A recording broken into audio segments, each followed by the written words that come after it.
From the Atlantean sword to the mechanical snake battle, these are the weirdest facts about Conan the Barbarian that are definitely gonna surprise you.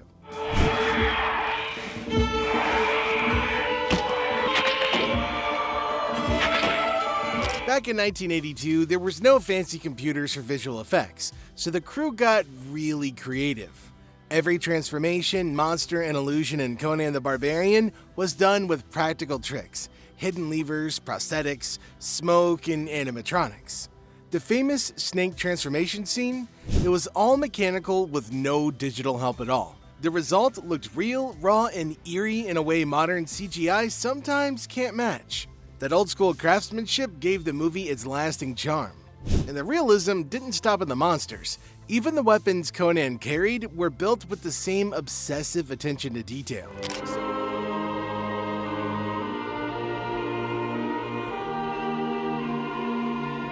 So those swords Conan swings around, they were not cheap movie props. They were real hand-forged weapons made to look and feel deadly. And each one cost around $10,000 to create. The blades were perfectly balanced and strong enough for real combat, not just for acting. The goal was to make every clash of steel feel authentic on screen, and it worked. You can almost hear the weight of those swords in every fight scene. That's the kind of dedication that turned a fantasy film into a gritty legend. But even before the swords started swinging, the movie set its tone with a quote that sounded profound, but wasn't quite what it seemed. So the movie starts with a deep quote. "That which does not kill us makes us stronger." Sounds powerful, right? But here's the funny part. That's not exactly what the real philosopher Nietzsche said. The filmmakers changed his words a little to make it sound more dramatic. So the movie's wise opening line is actually a Hollywood remix of the original quote. And that's not the only place where the movie's creative spin shows up. Even Conan's legendary sword has a hidden story all of its own.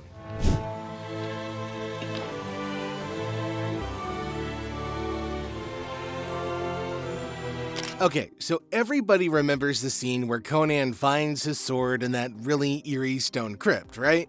Well, in the original script, that wasn't just any random crypt. It was supposed to be a remnant of Atlantis, the lost underwater city.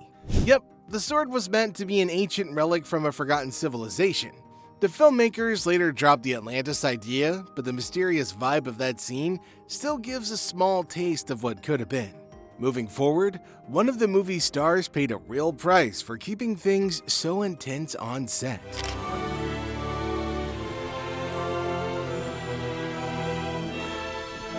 Playing Valeria, Sandahi Bergman gave everything to her sword fights, maybe a little too much. During one intense battle scene, she accidentally got the tip of her finger sliced off. But instead of stopping the shoot, she just wrapped it up and kept filming like a pro. If you look closely, you can spot her hand bandaged in a few scenes. It's one of those blink and you'll miss it details that shows how hardcore the cast really was.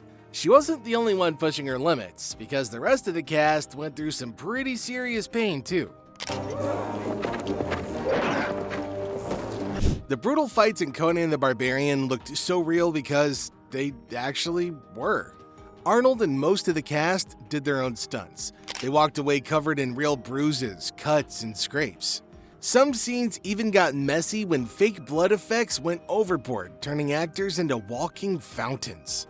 Still, every injury added to that raw, gritty realism that fans loved. And while the actors bled for the movie, there was one guy who refused to sit back, the director himself.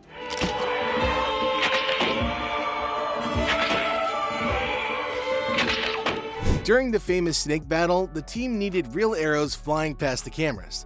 The problem was that none of the crew could shoot accurately enough without risking somebody's life or the equipment. So director John Milius grabbed the bow himself.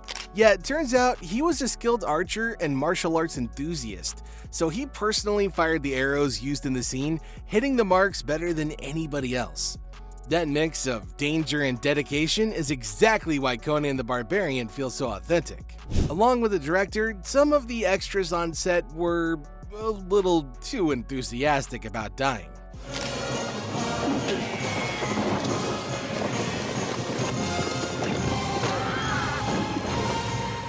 When it came time to film the big battle scenes, the crew hired dozens of local Spanish soldiers as extras.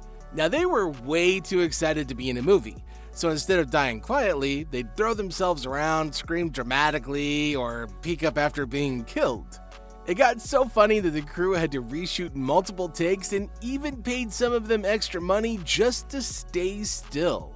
Just imagine trying to film a serious battle while everybody's overreacting their death scenes.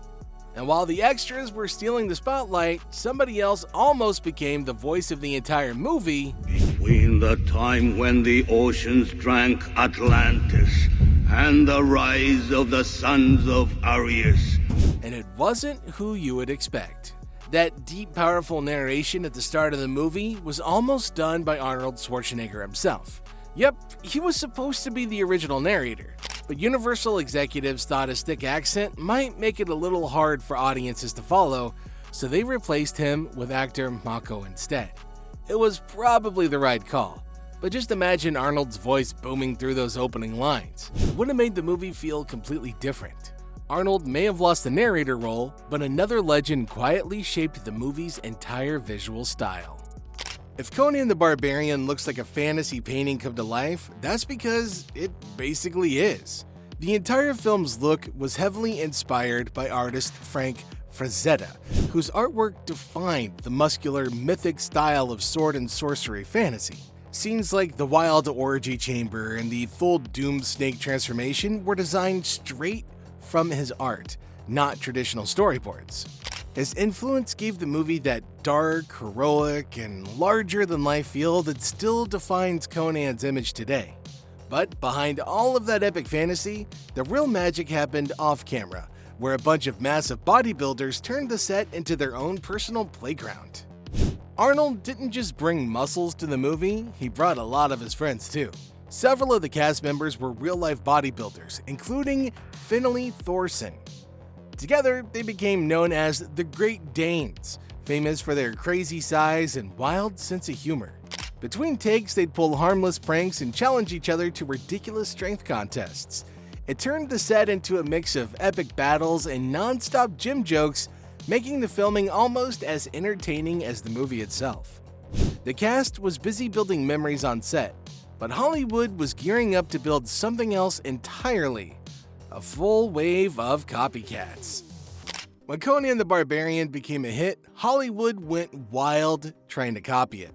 In 1982 alone, a wave of low-budget barbarian movies came out, all with swords, muscles, and revenge plots. Studios rushed to cash in on Conan's success, but none came close to its epic feel. Those knockoffs faded fast, while Conan stayed a classic. It's proof that you can copy a story, but not its spirit. So, which weird fact surprised you the most? Drop it in the comments below, and don't forget to subscribe for more untold stories and behind-the-scenes movie secrets.